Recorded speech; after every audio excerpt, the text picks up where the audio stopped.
Bonjour à tous et bienvenue dans C-Expresso, votre dose matinale de sourire, de solutions et de succès en matière de relations clients. Préparez-vous à plonger dans l'univers passionnant de l'excellence client avec nous. C'est l'heure du CX qui a de punch avec le SP2C.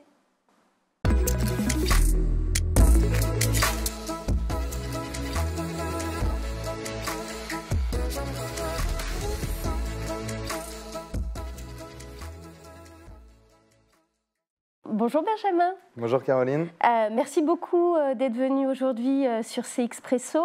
Ce que je vous propose, c'est d'abord de vous présenter ainsi que de présenter tête à tête un nouvel adhérent du SP2C depuis le mois de juillet. Donc si vous voulez bien vous présenter. Eh bien, merci de me recevoir Caroline. Benjamin Cormeret, moi je suis le directeur du centre de relations clients tête à tête. Nouvel adhérent, mais on fête nos 40 ans cette année. Pas moi. L'entreprise.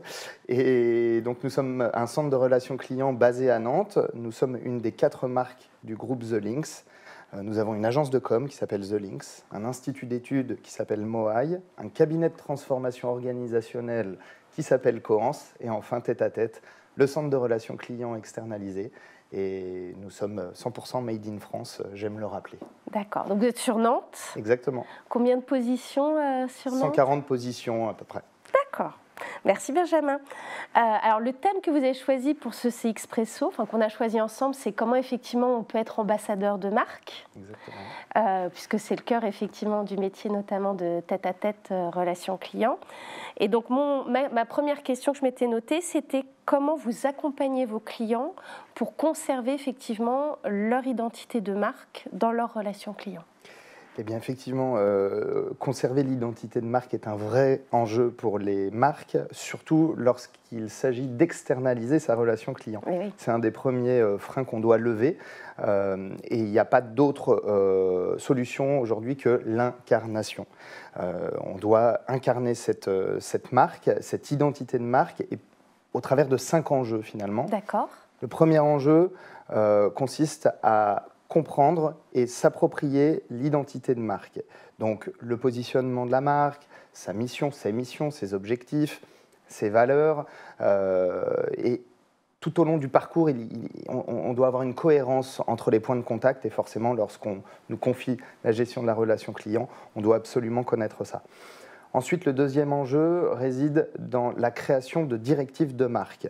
C'est clairement là où on va énoncer les règles d'une bonne communication.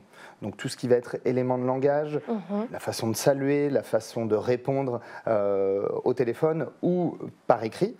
On va jusqu'à décortiquer la façon dont on va répondre à un chat. Est-ce qu'on y met des smileys, etc. On doit vraiment faire résonner la marque au travers de nos prises de parole. Donc ça, c'est l'enjeu numéro 2.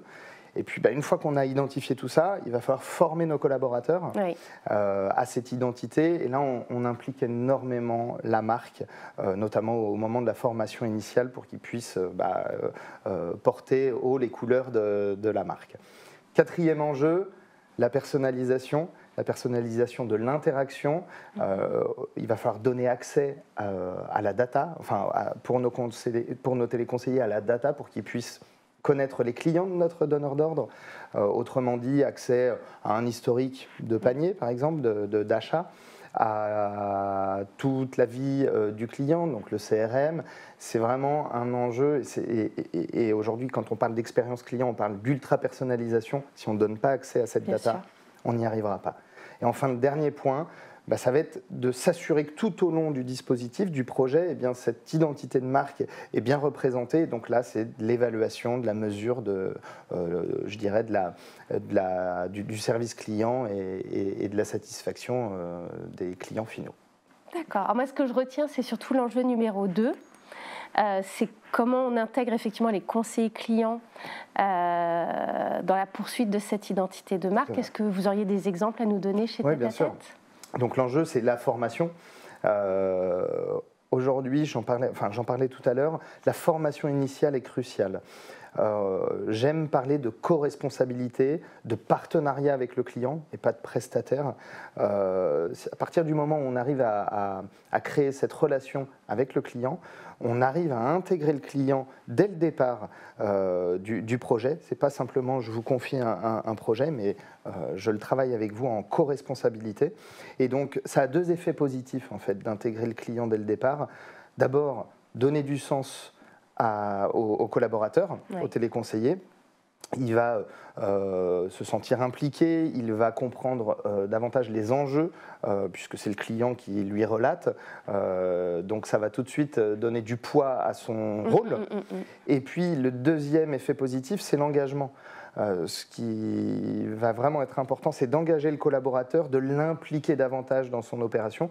Et d'ailleurs, quand on écoute des téléconseillers chez Tête à Tête, ils ne parlent pas forcément de Tête à Tête quand ils disent qu'ils travaillent, ils disent qu'ils travaillent pour telle ou telle marque. Oui. Il m'est même arrivé de voir des CV où j'ai des collaborateurs qui ne mentionnaient pas Tête à Tête, mais qui ne mettaient que la marque parce qu'ils avaient ce sentiment de ne travailler que pour la marque. Et donc, ça, c'est vraiment intégrer le client. C'est la base, mais ensuite on organise, je dirais, des formations un peu plus immersives. Par exemple, on va visiter des showrooms avec nos téléconseillers chez le client, on va jusqu'à visiter des usines de fabrication, on va repimper le plateau aux couleurs du client.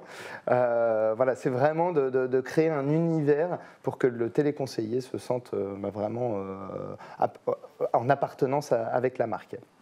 Et puis, on leur demande de jouer un rôle à ces téléconseillers et ne s'improvise pas Jean Dujardin qui le veut. Et donc pour ça, on va essayer de leur donner des outils parce que pour incarner une marque, il va falloir jouer un rôle. Et donc chez Tête à Tête, on a décidé de les former au travers du théâtre d'improvisation. On leur demande de gérer des émotions, les leurs et celles des clients. Et en fin de compte, comme je le disais, ça ne s'improvise pas. Donc le théâtre d'improvisation permet vraiment une belle incarnation et pas simplement de lire un script, un plan de dialogue et d'une voix robotisée, mais vraiment de faire vivre des émotions. J'aime beaucoup, merci Benjamin. Est-ce que c'est le facteur clé de réussite, d'après vous, de Tête à Tête, voire de la relation client, finalement, d'incarner une marque ? C'est effectivement un facteur clé de succès, mais ce n'est pas le seul. On le sait aujourd'hui, pour avoir une bonne relation client ou créer de l'expérience client, il ne s'agit pas seulement d'incarner l'identité de marque.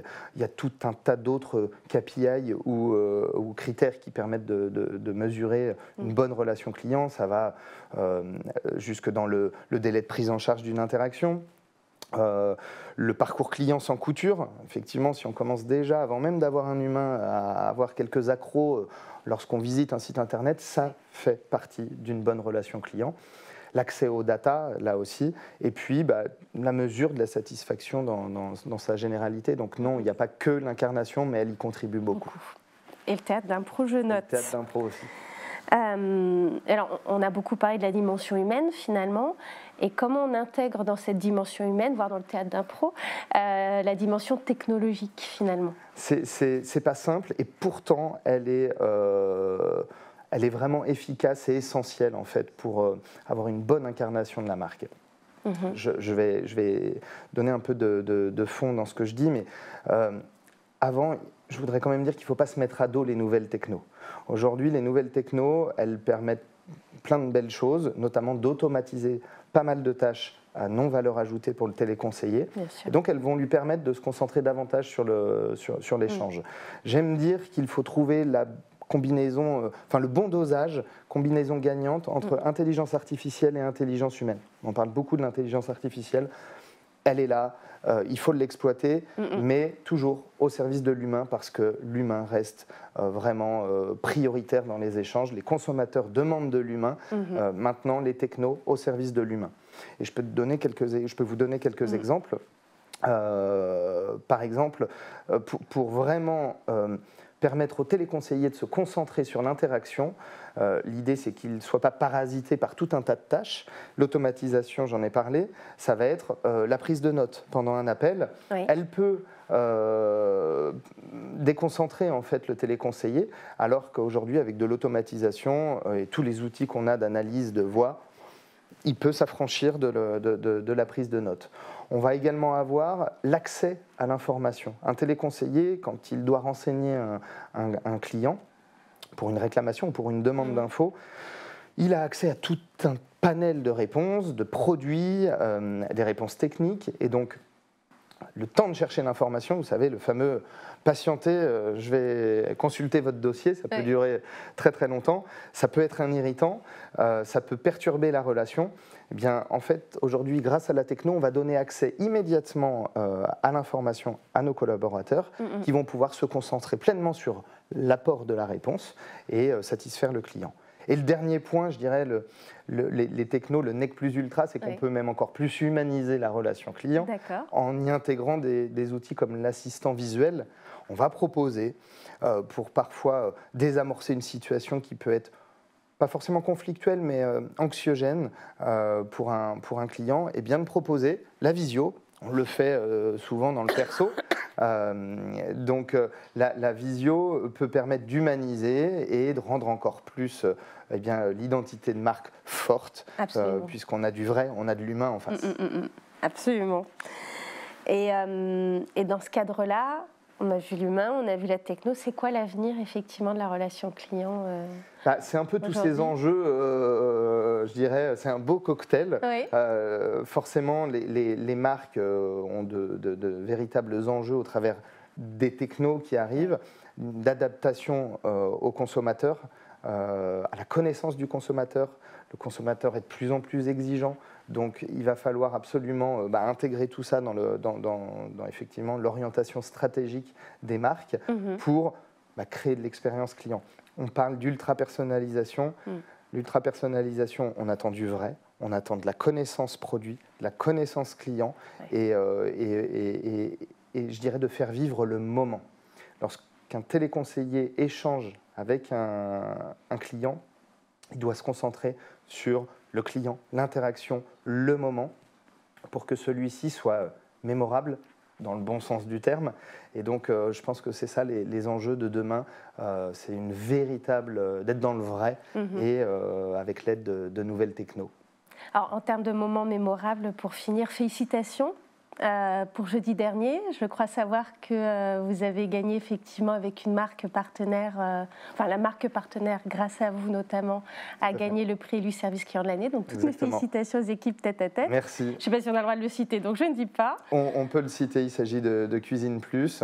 Et donc voilà, on va célébrer ça comme il se doit pour la 4e année consécutive. Donc voilà, on a ça aussi, ça contribue à je dirais, bien incarner l'identité de marque. Cuisine Plus nous compare souvent, nous nomme comme une extension naturelle de leurs équipes. Ça, c'est chouette. Voilà, je conclurai là-dessus. Eh ben, merci beaucoup, Benjamin. À bientôt. CXpresso, c'est fini pour aujourd'hui. À très bientôt pour suivre l'actualité ristretto du SP2C.